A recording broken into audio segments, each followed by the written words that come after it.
can go on, just to ride it away. Stay any longer, we will surely never get away. Anything you want, we can make it happen. Stand up and turn around, never let them shoot us down. Never. Greetings, everyone. My name is Hanshi John Therien, and this is one of the episodes from what we call Ring Talk. And today we have an awesome guest, as usual. His name is Robbie Lavoie. He is a world champion in karate. He's also a student and instructor of the Douvres Martial Arts School in Ottawa and around the world. And he's also a new father. He's got a 2-month-old little boy named Daxon. So without any further ado, we're going to start, okay? Awesome. Thank you for having me, sir. The pleasure is mine. How many years have you been in martial arts?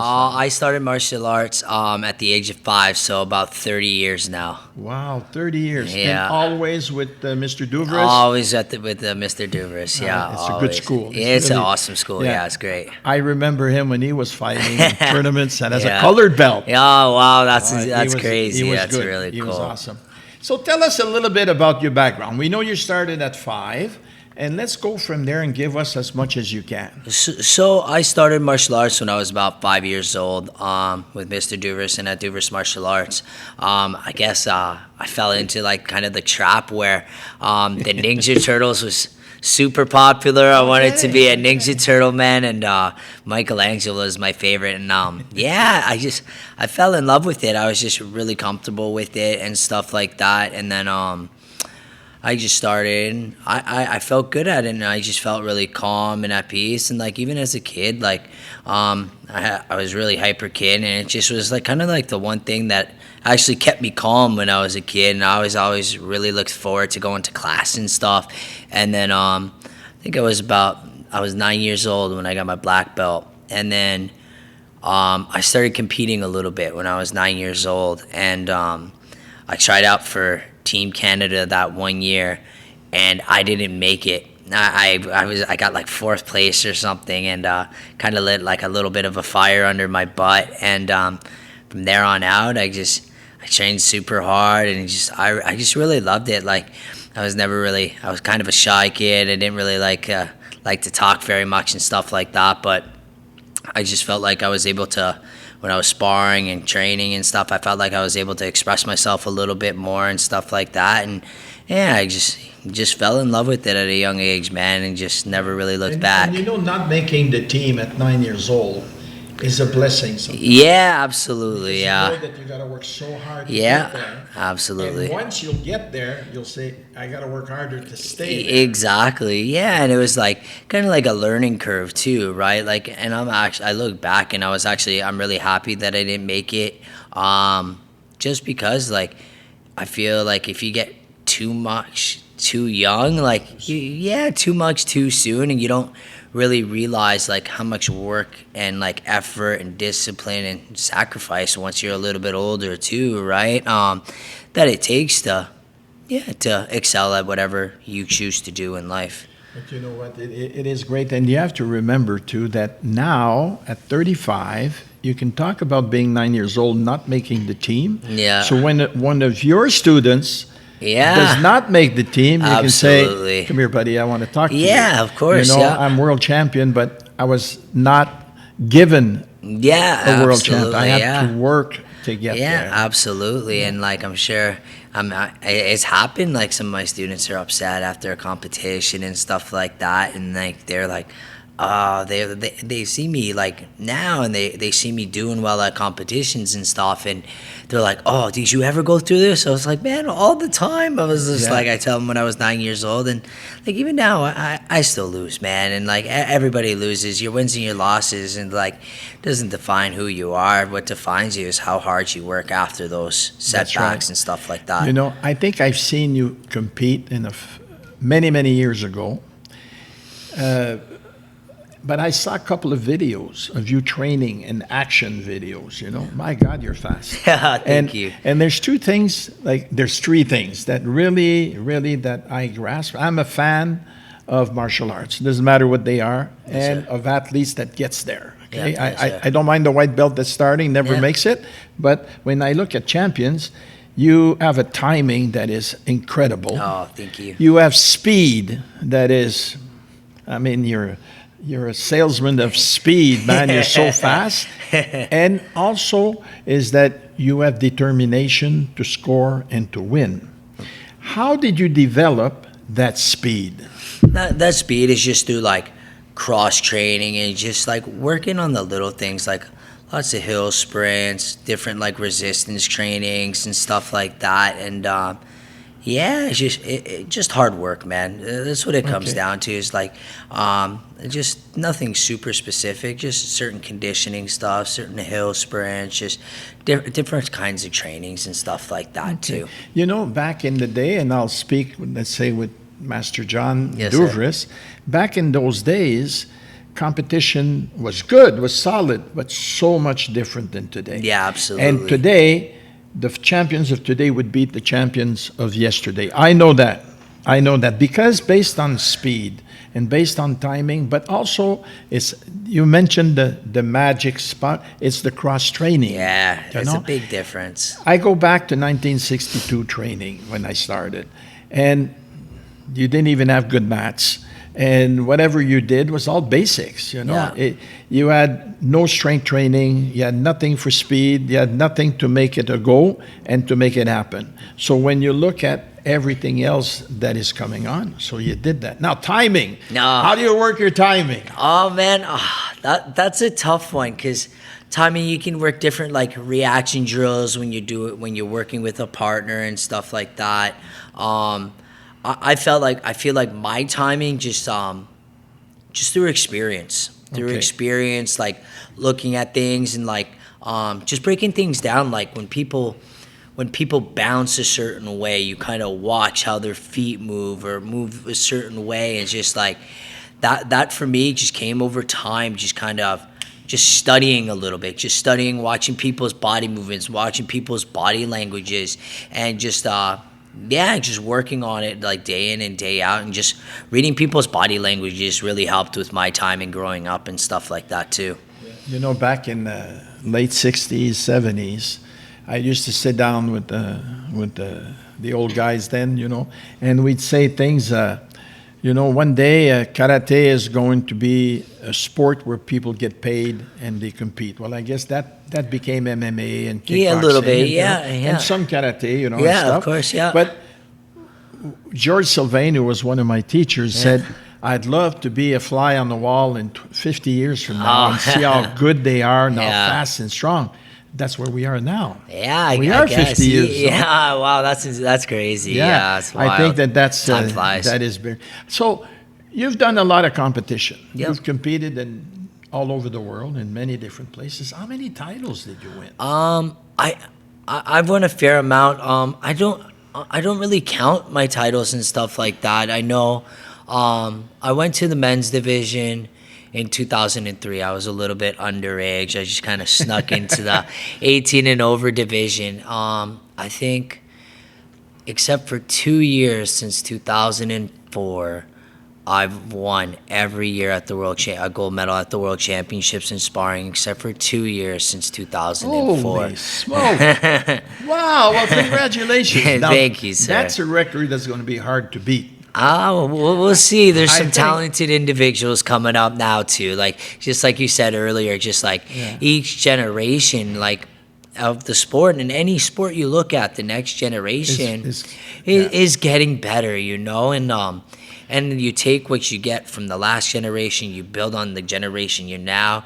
Then the next generation learns from the previous, and then just keeps excelling too, right? So every generation, I hope my students have more success than I have ever had, you know, and like I hope they get like get to go do all the cool stuff that I've gotten to do, gotten to travel, gotten to compete, making all these memories, you know.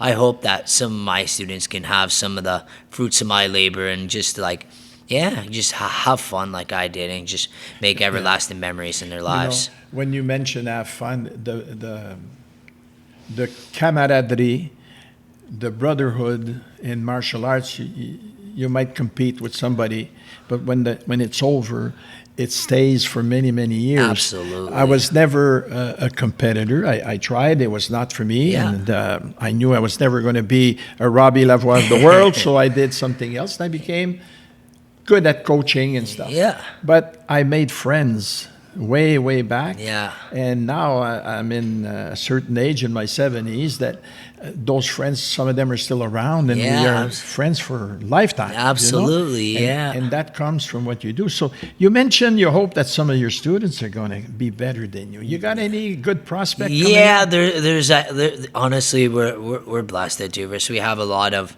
really good up and coming students on our competition team, and yeah, I hope they all become better than me.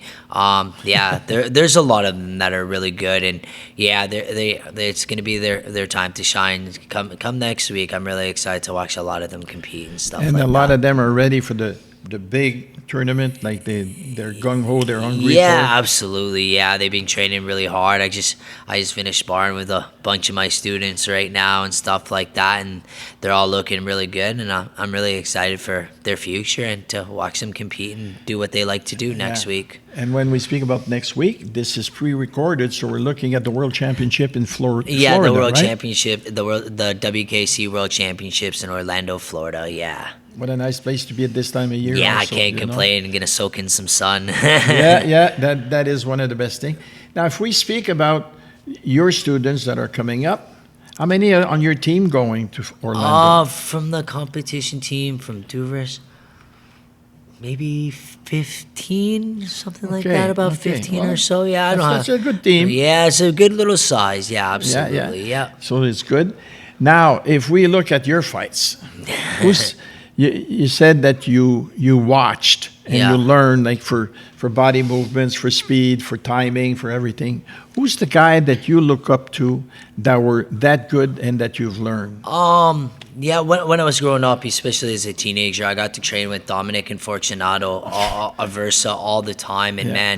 man, they were great mentors. They're like big brothers to me, you know. Yeah. Like I remember when I was about 14, 15, and I would just finish school. And like every Tuesday and Thursday or Wednesday, I would go to their karate school around 7:30 at night. I'd help them teach their last class or two, and then we'd literally sit in the karate school and train from and I was only 14 or 15 at this time. I still had to wake up for high school the next day. I was in 10th grade, and we'd train literally from 9 p.m. to midnight, twice a week, and then we trained for a couple hours, and we'd sit and talk and discuss things, and just listening to those two. Yeah, as growing up, it was incredible, and getting to learn from them was awesome. And then getting to learn from Raymond Daniels and being a teammate of his, and Jody Tension as well too. I couldn't ask for better mentors growing up. Mr. Duvers was always great with me too, helping me constantly.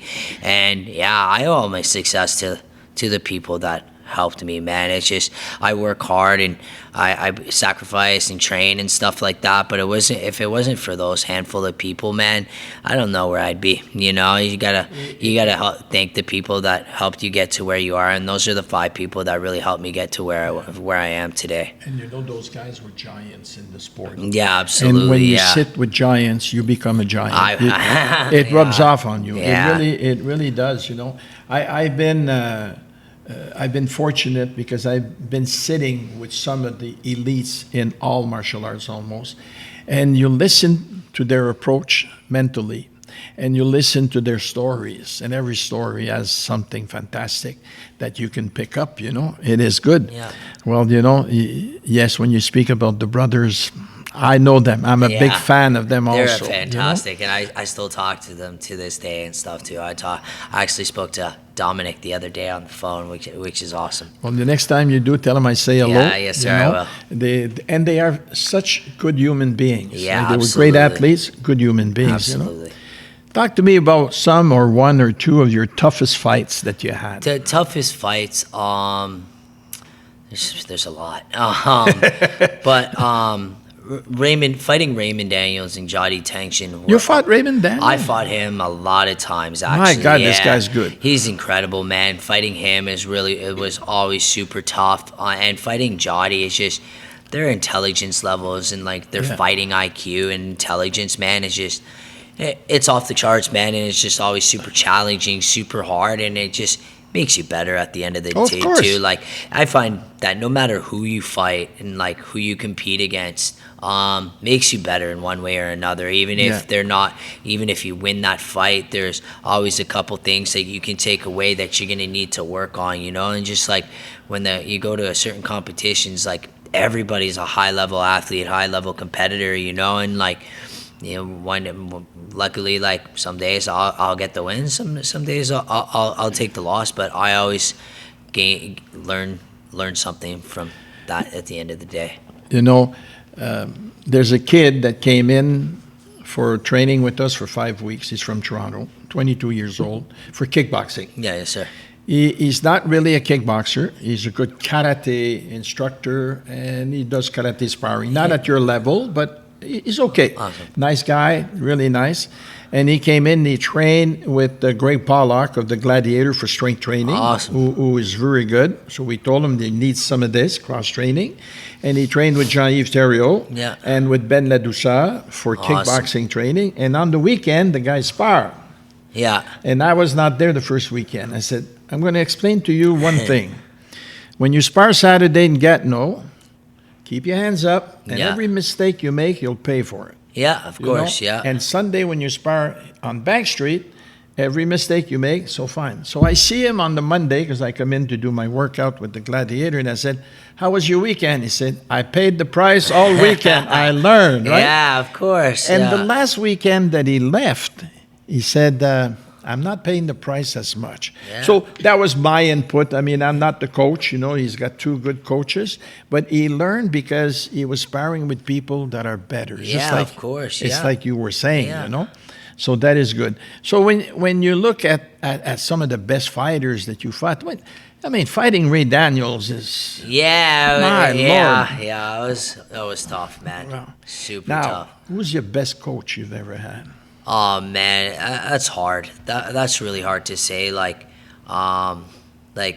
training coach is like Mr. Duvris, Jody. I got to be coached by Jody. Got to be coached by Raymond. So those three are probably the best coaches I've ever had: Mr. Duvris, Jody Tenshin, and Raymond Daniels. So I've been really fortunate to have being coached by those three humans. Well, those are definitely great coaches, and they all bring basically the same, but a little touch difference. How they approach things a little bit different, right? Like Mr. Duvers is about like aggression, just kind of things. Raymond's about more offensive tactics. Jody's more about counter tactics and stuff like that. But they all bring the same kind of principles. They just word things a little bit differently. Well, you know what? It's nice to hear that, because now you're 35. How long are you going to be competing for? I don't know. No idea. Like, so sometimes I really still want to do it, and other times it's just it's tiring, man. Like my body still feels really good. It's more like That's good. Like my mental. You know what I mean? It's just like some days like it's hard because I've been successful like for a good amount of time, you know, and just like always having pressure on my back every competition, you know. It's just like some people can go to competitions and just have fun at competitions, and if they get a second place, like nobody bats an eye. I get a second place, and people start talking junk, you know. So yeah, it's a little bit different. It's mentally exhausting at times, and like I still love it, and I still have fun competing and stuff like that. But I don't know. We'll see. I've thought about it before, and we'll see. Maybe another couple years, another year or two. Well, I hope that you stay until you feel like it. Yeah, absolutely. The day you don't, as the day you hang it up. Absolutely. You know? I remember Jean-Yves Thériault coming up to me, and he said, I got one more fight in me. Book it. That's going to be my retirement fight. Absolutely, yeah. And he retired, and About a year later, I was his manager, so they offered him, through me, an incredible amount of money to do a fight. And this is his answer, very casual. Oh, no, I'm retired. He didn't think about it. I'm retired. You know? And that's when you know when you retire. So when you do retire, what's your plans? Just help the next generation, man. I'll always forever be in this sport. The sport's my life, and just teach and help the next generation. I saw a video recently, I think it was on Facebook. You were coaching some of the younger guys coming up at Douvres Martial Arts. Yeah. You're a good coach. Oh, thank you. You're a good coach. Thank you. You're a great athlete. For me, it's like I'm a big hockey fan, and I can watch the best series and the best stuff. I enjoy it. But martial art is in my soul, you know? So, well, I'm glad that you're not going to quit and become an accountant. Yeah, numbers aren't my thing, man. That's more my family's thing. Yeah. And your occupation, what do you do for occupation? I just help teach, head instructor, help with teach at Douvres Martial Arts. Okay, so I'm going to tell you a little secret, because your occupation is martial arts. You're world champion. You're going to retire. We're like the mafia. You can't leave. You can't leave, you know. So, funny. And there'll be a day that take in everything that you've earned. You know, you're the world champ. People see you, and it's like you say, when they call your name to fight in ring number 7, everybody's eyes are on ring number 7. So that's going to go there, you know. Do you have a hero or a role model over the years that you've seen and in martial arts, aside from one of the turtles? No, there was people I looked up to when I was competing and stuff, or when I was younger and stuff. Just like Mr. Douvres, the Aversa brothers, Raymond Daniels, and Jody Tangshin. I always kind of wanted to. Okay. I always watched those guys a lot when I was younger, and Put us through a routine. Now you're training for the big fight. Yeah. I don't know how hard you're going to train until you leave. Yeah. But let's say now that you're training for the world champions. Yeah, like a training camp kind of thing. Yeah. Put us through that. So, I do. I'll just kind of say what I do throughout the week. So I'll do like 3 days a week. I'll do a drill session, like about an hour to hour 20, hour 30 minutes. I do strength and conditioning twice a week on top of that. I spar twice a week. I go for 2 jogs a week and 1 hill or sprint session a week too. That's so good. Just throughout the day, throughout the week, and depending on how my body feels that week, because I am getting a little bit older, so my body doesn't recover as fast and stuff. So either I take 1 full day off and just do like hot tub, cryotherapy, just like recovery stuff, or take a second day off if needed and stuff as well. So either 1 to 2 days off and just, but that's basically what I do throughout the week and stuff. You're intelligent. When your body tells you, yeah, don't do anything today, go in the hot tub, don't run, don't spar, do your class if you want. Yeah, that's it. Yeah, I just teach. And that's it. You know, stretch, it's like all the top athletes, you don't have to push them. You really don't have to push them, but they know. And if somebody says it's going to push you, that's where you get hurt. You know. Yeah, get hurt or just like. Yeah, or you just regress, right? Like you just take a couple steps backward rather than going forward. You know, you're going to tire yourself out, right? So that's right. I learned that through the years. You spoke about good training routine, cross training. What about nutrition? Nutrition, on that? Yeah, I do really good with my nutrition. I eat about 5 times a day, kind of thing. That's good. A lot of chicken and rice, fish and vegetables, sweet potatoes. Eggs, lots of eggs. I don't always eat really well, but 85% of the time I eat really well, and like I have 1 cheat meal a week, and it's usually pizza and chicken wings. And that's a good one. Yeah, that's my favorite, pizza and chicken wings once a week, man. I've always been really light and stuff like that. I always never really been worried about making weight and stuff, but I just feel better when I eat well, constantly more energy. I sleep better. So, my grandfather was about your size. Yeah, he lived to be 101 years old. Oh wow, that's His incredible. name was Sam. He was a hero in my life. He was always a good sense of humor. And he ate 5, 6, 7 times a day, Yeah. but little meals. Yeah, that's Little exactly meals, what I do. you know. Yeah. And he would say, "You eat when you're hungry because Yeah. you burn it." Yeah, of You course. know? Yeah. Like for me, the thing, and I had this discussion with Master John. Not discussion, but we're about the same. He's back training hard. And Yeah, he he looks is, good, yeah. man. He Yeah, looks really yeah. good. And what he has to work on is nutrition, and not the same. Yeah, You he know? always says that to me too. Yeah. He always mentions it. Yeah. It's crazy, but if you can control that, Yeah. you're going to be much better, you know? Much better. Now, talk to me about somewhere on the planet, there's another Ray Daniels coming. There's another Robbie Lavoie coming. There's another superstar. Who would that be? Right now, man, Bailey Murphy he's on Team Straight Up. He's absolutely incredible. He just won the diamond ring last week, and Fighting? in sparring. Yeah, him and Elijah Everill. Elijah Everill is one of my teammates. He's in England, and yeah, those two are doing fantastic things out there, man, and doing really, really well. And yeah, they're both great people. And Elijah's one of my teammates, and they're both great people, man. They both work very hard, and yeah, they're both fantastic competitors. Do you know how lucky you guys are with WKC, Yeah, WKC, yeah. with Master John, Master Mike Bernardo, Yeah. and that people that put that together? Oh yeah, I absolutely, mean, yeah. when you're talking about guys from England and from the States, and you see the up and coming, and they're young guys, I assume. Yeah, absolutely. Yeah, You know? I think Bailey's 20 and Elijah's 21, maybe 22, and they're just young, and yeah, they're hungry, man, and yeah, it's awesome to watch them compete.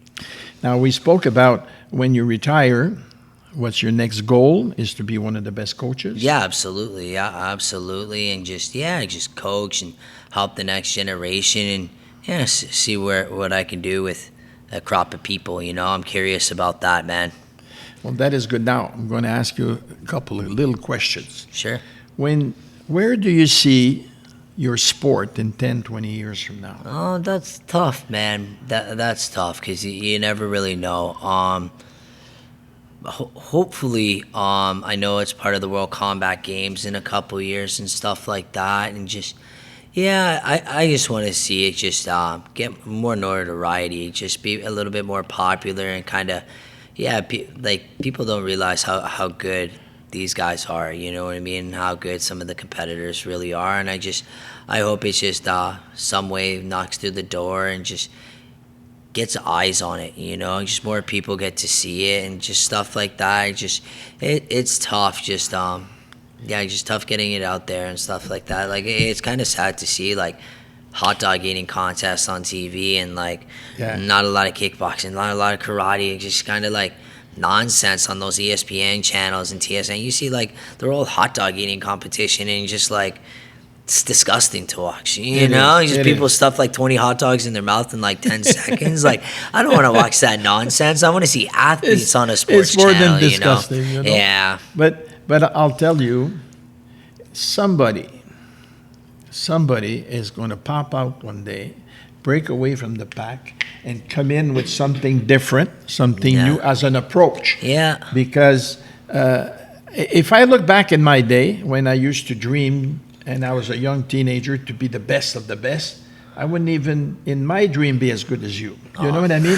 And you guys have surpassed that. But somebody's going to come in on, hopefully, on the promotion, business side, marketing side. You know, you look at John Duvras and Mike Bernardo. They are geniuses and extremely good leaders in what they do. Yeah. Okay, and they chose that path, which is the competition side, and they put the world together. Yeah. And they've done some great things. Absolutely. Somebody's going to come up from that experience, add that with the magic that you produce somewhere, and something's going to happen. I hope so, man. Like, there's such great athletes, man, and it's sad to see some of like our athletes go to MMA and stuff like that because that's the money. The money, they get the publicity and stuff like that, and just like, I just wish like it could be for us. You know what I mean? And like, cause we have some talented individuals in our sport, man, that can do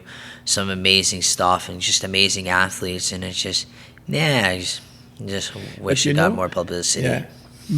The money they make, like you look at any sport, the big money is at the top. Yeah, of course, The like other any one, sport. there's Yeah, not that yeah, much. of course, yeah. But I think that there is a chance that, like, I would never want to see sparring die. Yeah, no, Kata, absolutely not. Yeah, Kubudo never. weapons, you know? Absolutely not. Because it's there. Like, I look at kickboxing, MMA took that over, Yeah, which is okay. Yeah. I think it was a step from no contact fighting, semi-contact, kickboxing. yeah, Tim. MMA, Yeah, absolutely. right? Yeah, But everybody gets a shot, and everybody gets a time in their lifetime. yeah. Where sparring is today, because of you and because of athletes like you that have made this possible, right? So somebody else going to come up, hopefully on the promotion side, and make it happen. That's a cool thought process. I never really thought of it like that, actually, but that's really cool. Yeah, and I hope you're there because you deserve for the next step in your life to happen. I'd love to have my students or somebody that I train to have that opportunity that I never had, and that's totally fine with me, man. yeah. I'm not one of those people that are gonna have to live through somebody else, you know. Like, I'm 110% satisfied with my career. I've done a lot of great things. I've accomplished a lot of the things that I've wanted to accomplish, and I'm happy with what I've been able to do. And I just hope the next person coming up and at Duvris, and that I get to be fortunate enough to be their instructor and their trainer, man, and yeah, that they get to do some of the things that I never got to do, man. That's good. Keep that dream because it's going to happen. Yeah, you yes, sir. are in charge of your destiny. So, in closing, I'm going to ask some questions, and some of them is just one word, bing, bang, Yeah. bing, bang, and then we go from there, okay? You have an opportunity to have dinner with anybody you want, dead or alive. Who do you pick? Dead or alive, probably Muhammad Ali.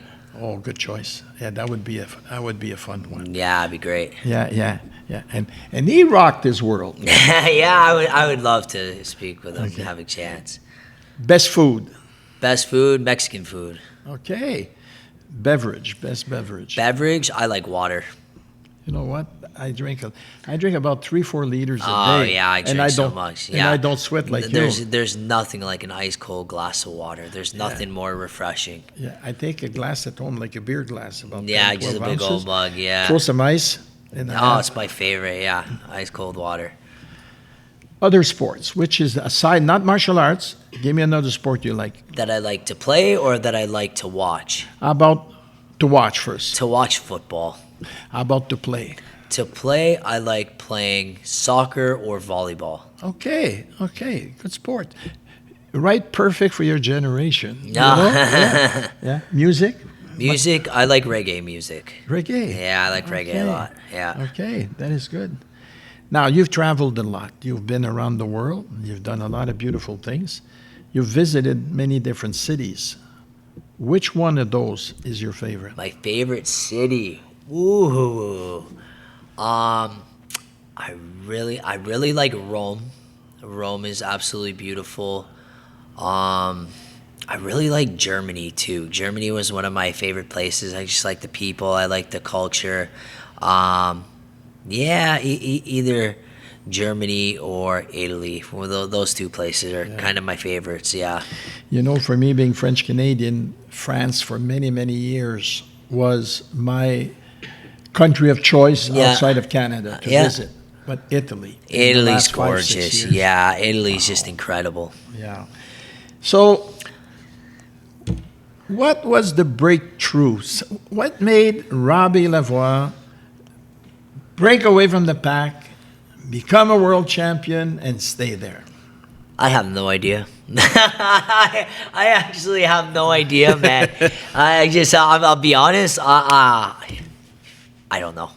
I just probably just my dedication and my hard work, man. I'm super competitive. I hate to lose. I hate losing, and it's funny because like Yeah, probably my competitiveness and the fact that I hate losing so much. I don't even like losing Monopoly on Christmas with my family, you know? I'll get super frustrated. I'll try to win at that. I'll try to win at like anything, you know? And it's just my hate of losing just made me work super hard and just, yeah, I guess that would be it. But besides that, man, I don't know. That's good. I got to tell you two stories about hating to lose. Yeah.